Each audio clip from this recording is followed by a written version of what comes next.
Hello and welcome to Newsday with Jeff Ahern. I'm your host, Jeff Ahern. Today's top story. On a recent podcast, Meghan Markle recalled being objectified as a deal or no deal briefcase model. Are you just piecing this together now, Meghan? For someone who claims to be intelligent, how did you not know the role of briefcase model wouldn't be including a lot of foreign affairs questions?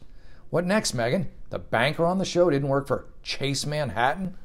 Your job title was briefcase model.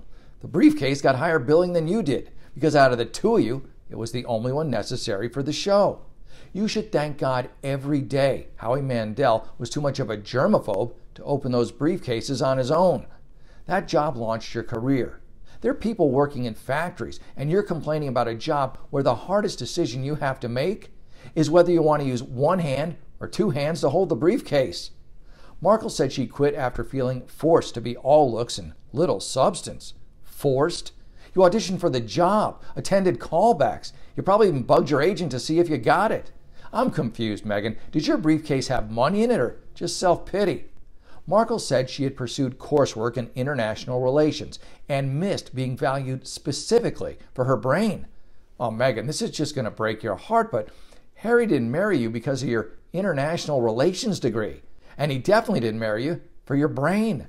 And by the way, if you keep poking at the royal family, briefcase model is going to be the only title you have left. She also complained about the moments before they would go on and how a woman who ran the show would yell at her from backstage to suck it in. Meghan, she wasn't talking about your belly. She was talking about your ego, and that thing is still spilling over. Markle said the women would line up to receive lashes, hair extensions, padding for their bras, and even spray tan vouchers because production had a cookie-cutter idea of how they should look. Here's the thing, Meghan. As opposed to you, a lot of people like cookies. It shouldn't make you out to be a bad person. I'm going to leave that to anyone who's ever worked for you. And don't you ever say you don't have any substance, Meghan.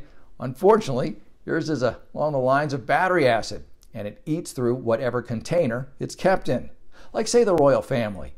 You're a user, and in another year or two, when you've squeezed every last ounce of publicity out of Harry, you'll kick him to the curb too.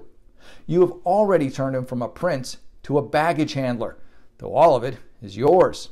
Sorry, Meghan, but if this is your attempt for sympathy, no deal. And poor Harry, it's one thing to pick the wrong briefcase, quite another to pick the wrong briefcase model.